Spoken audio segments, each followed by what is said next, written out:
What the X? What the X? So much going on, what's next? What the X?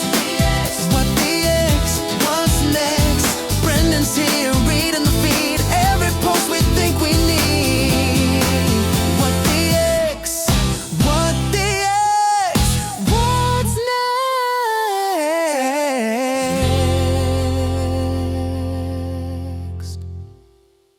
What's up, guys? Welcome back to another episode of What the X. It's good to be back. It's been a while. I appreciate everyone, that has liked and subscribed. Was at 300, fell off a little bit, 290 something. Appreciate all you guys that have stayed subscribed. I know it's been a minute. I just recently got married, had my honeymoon in Hawaii with the beautiful wife.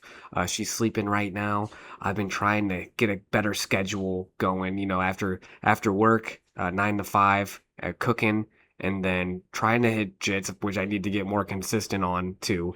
So just a lot of things going on, and trying to make it work. Shout out to everybody that's able to do videos like this and still work a 9 to 5 and make it look effortless, because it's tough. I'm super tired as it is. I'm doing laundry right now as well. I'm trying to multitask. But without further ado, let's get back to it. This is, like I said, What the X. This is episode 73. Can't believe there's been 73 of these episodes. It's been a journey, and I hope to be a little more consistent on this. But to kind of go over something a little crazy, guys, this is actually from Truth Social, because Trump and Elon, I don't think they ever really made up after their big falling out, so he refuses basically to use X, or Twitter formerly, anymore. But Donald J. Trump had some crazy stuff to say, President 45 and 47. He had this to say: "A whole civilization will die tonight, never to be brought back again. I don't want that to happen, but it probably will. However, now that we have complete and total regime change, where different, smarter, and less radicalized minds prevail, maybe something revolutionarily wonderful can happen. Who knows? We will find out tonight, one of the most important moments in the long and complex history of the world. 47 years of extortion, corruption, and death will finally end. God bless the great people of Iran." And if you guys don't know what's going on right now, gas prices in the United States, I'm sure all over the world, because 20% of oil comes from the Strait of Hormuz, which Iran seems to have control over, and threatening to shut it down has created a lot of volatility in the market. And also, you can see it affecting us at the gas pump. It's about a little under $5 here in Arizona. I know it's higher in other places. We're in a pretty high spot, but in California, I know it's real bad. Hawaii, where I was just at, pretty high gas prices. And it's scary to me, guys, because, yeah, money rules everything. I feel like the almighty dollar controls what people do. And I could definitely, this is like probably the scariest thing I'm thinking about, is like Donald's willingness to hit the red button, if so to speak, and potentially causing World War III. But at the same time, I mean, he did have a pretty rocky ceasefire agreement, and it seems that, who knows if that's even on still. Apparently a 2-week ceasefire to the war with Iran, because of friction with Israel. And now we're at this point where if these leaders, like the leaders in Iran, the Ayatollah there, if they're seeing Trump as just bluffing, the only thing you can really do to someone who thinks you're bluffing is to really show them that you're not, right? And I'm not trying to come at this from like a moral standpoint, but from a, if I'm playing chess, I'm always willing to sacrifice pawns to get checkmate. Always. That's without question. I'm willing to sacrifice pawns to get checkmate from a chess game perspective. And if someone isn't believing me when I'm throwing out these bluffs or saying, hey, this is what's going to happen if you don't do this, and they continue to not do it, well, I don't care how many lives are lost. I don't care what this does to the environment with nuclear fallout. I got to get that checkmate. Again, this is from an amoral, I should say, standing where I'm just playing a chess game because obviously humanity matters, people matter, the people of Iran matter, and it's a shame that because Iran, let's not lie. All right, there's been beef there for, like he said, 47 years of death to America coming from that country, coming from that regime. And then he says total regime change, but let's not get it twisted. You know, you cut off the head of the snake and then and two more heads grow back in its place.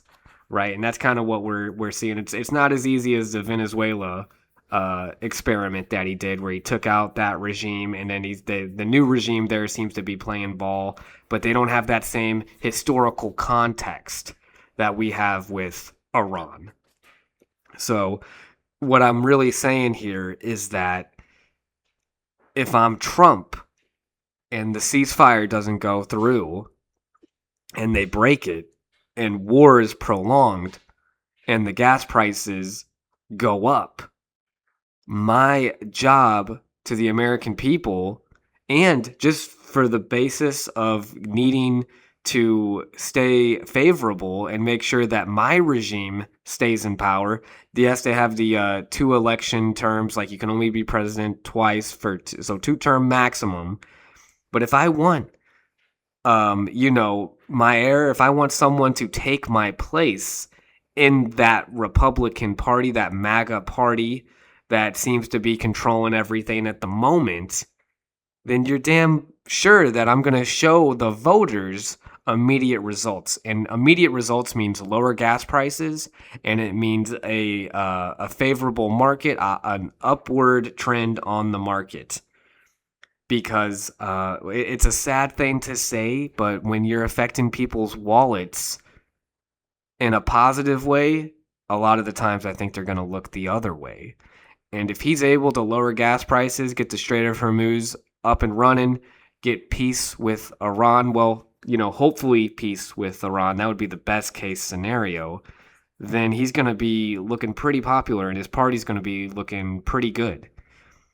But if he keeps the gas prices high and the market goes just down, then you're going to see the Democrats have an easy layup. And again, I don't really care for either party. I'm not here to just advocate for one or the other. Obviously, we're going to talk about Trump because he's got the keys to the Ferrari right now, you could say. And just from like a strategic chessboard mindset, if Iran's not willing to play ball and I need to make sure that my regime stays in power, then I will press that red button and I will get checkmate, no matter the cost and no matter the human rights violations that you see happen. Again, this isn't about right or wrong. This is just about trying to put myself in a leader's shoes that's trying to gain favor with a voter. Because, they rely on votes. And you're not going to get those if people are struggling and they see the immediate effects of your policies.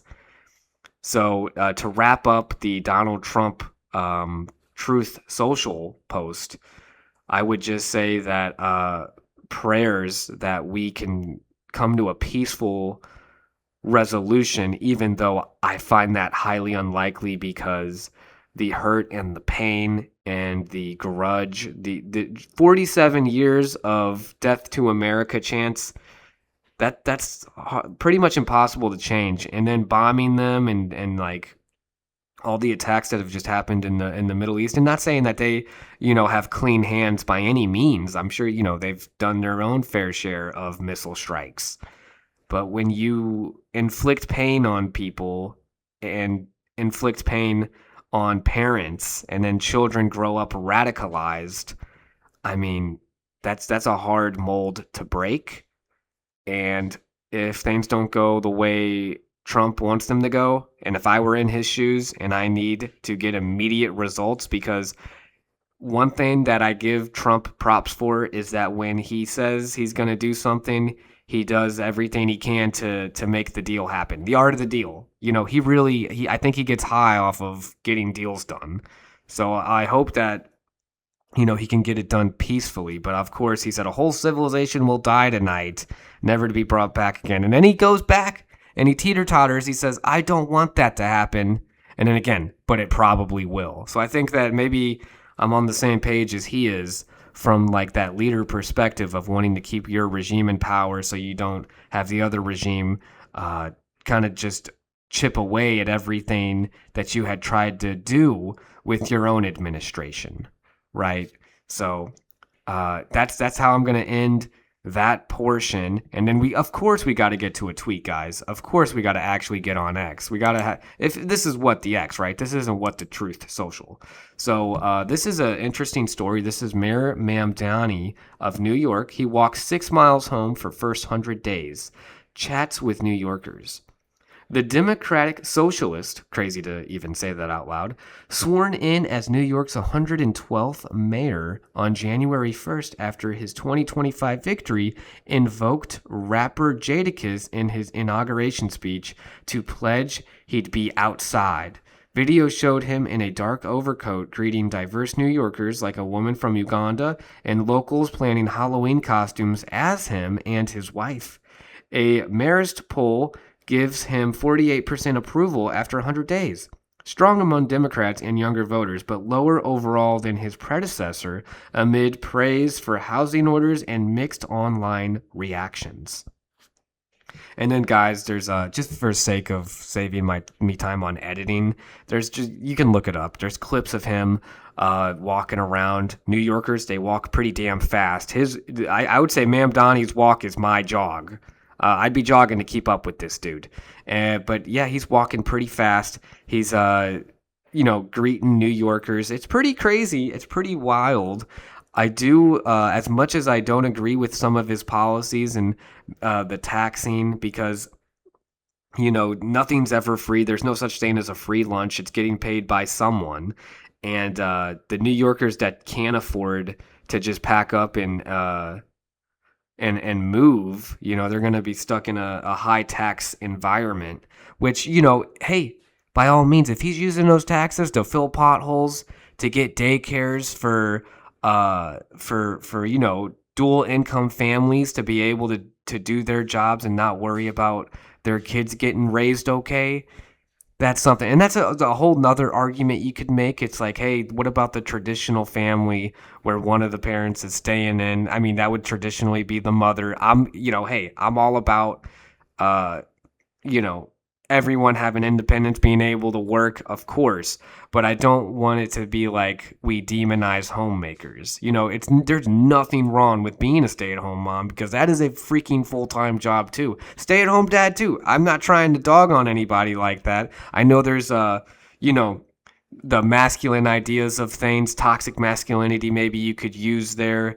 I'm not here to judge anybody. I'm just saying that it kind of sucks in my mind. It's a trade-off in a way to rely on daycares rather than raising your kids, more directly yourselves. But you got to pay for things. And then again, it's like, are we stuck in a loop where we're paying and then all the income taxes coming out too? And then now we're getting charged on property tax even more if he's going to get these proposals actually finalized, which could be really scary for, you know, a growing middle class or a shrinking middle class, you know, and that's going to shrink even more if they have to, maybe not be able to afford owning a home, you know, because of all these policies in place. Again, I don't want to say too much. He's only been in there 100 days. He's doing this walk, which to me is incredibly brave. I don't think I would want to walk around. I mean, he's got security, right? But with the political violence that we see on both sides, it's really scary to even think about going out, especially in New York City, where violence can happen too, and it's more populated. It's just numbers create more opportunities.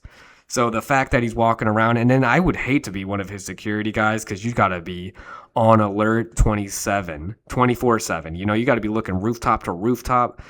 Rest in peace to Charlie Kirk. And then that's a little different because his event was maybe more organized and planned, where this is a little more spontaneous. So it's not like someone had the ability to plan an assassination attempt on Mamdani the same way. But there's a lot of people that really don't like Mamdani. So for him to go out there, I think that takes some balls. I gotta respect it. Even though you could say it's performative, you could say it's not genuine. I mean, he genuinely has balls to be able to walk out on the streets of New York City and be talking to the constituents face to face like that. I mean, he does have security, but like snipers, and then just you can kill someone from so far away. So it's absolutely terrifying. I don't think that's a big reason I would never want to run for public office, because you got a big target on your back. People are getting radicalized left and right. It's a scary world that we live in. I'm happy that it seems like he's the king of New York City right now. So I guess maybe it's a little safer there than, say, if he were to go to a different city, that he doesn't have that same kind of status. So my whole thing about that was just to say respect. That's a rare, not rare. Again, 100 days out.